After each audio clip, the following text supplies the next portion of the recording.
Well, Black Friday is known for its door-busting deals and bargain-hunting shoppers. So, local financial advisor Brad Allen is back from Drake & Associates with some advice. Thank you for being here. Thanks for having me. Because it's the time of year you get caught up in emotion and the excitement and the deals, and then people just lose their mind. Right. Right? Right. So you think ahead of time if you kind of plan things out, right? Yeah, it said the average person is going to spend about $1,200 this holiday shopping season. So it's important to have a plan going into it, making sure you know who you're spending money on and how much you want to spend. And the Thanksgiving holiday is coming around, and that's usually the busiest time for shopping. Right. Shoppers say about 60% of shoppers are going to go out on Thanksgiving weekend and spend money, so you want to have a plan for that. Wow. Yes. Okay, so let's start with that plan, and the plan starts even before you go shopping. It does, yeah, having a budget. You know, we always talk about a budget for everything, but holiday shopping especially is important because you know, you have to stay on track. Yeah. And it can be really easy just to keep swiping a card and then you get that bill, you know, a month later and you didn't realize how much you actually spent. So having a budget in place,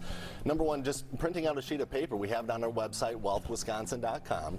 And it prints out, you know, who you want to spend money on, how much you want to spend per person, and then it keeps you organized, but also you can check things off along the way, make sure you're staying on track. And let's talk about that swiping, because we were talking about before. It's amazing. If you bring a lot of cash to actually have to physically spend cash, yes, sometimes it's harder than just right? It is, because you're watching that cash dwindle down, right? When you're just swiping, you have no idea how much you're spending. But when you have cash in your wallet or an envelope that you bring with you, you're watching it go down. It just helps you stay on track. So it might be a better way to do it. Better to stick to your budget that way.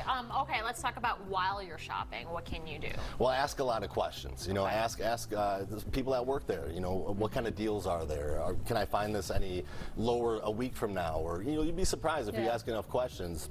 They'll tell you what the sales are, what's on, you know, discounted rates, and what's coming up later too. Yeah, double check the deals, because not all is going to be right out there. Yeah, I mean that's what makes online so powerful. Is you can look at 5 different stores in that same product, and each store has a different price along with it. So go online, look at the deals, see what's out there, and make sure that you're spending the least amount of possible for that gift that you want to buy. Yeah. Okay, and then after you shop.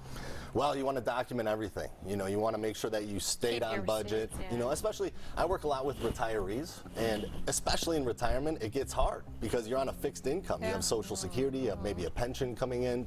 So one thing that's really important is knowing if you're going to draw money from like an IRA or a non-qualified or a Roth. I mean, those are all taxed differently, and it's getting towards the end of the year. If you take a bunch of money out of an IRA, that all counts as income for the year because you pay taxes on every dollar that you take out. That could push you into a tax bracket you don't want to be in. So at the end of the year especially, you want to make sure where you're drawing money from and how it's taxed. You pay attention to that and document that for tax time. Keep track of things ahead of time. All right. Brad, of course, Brad Allen from Drake & Associates, thank you for being here. Thanks for having me. Happy shopping.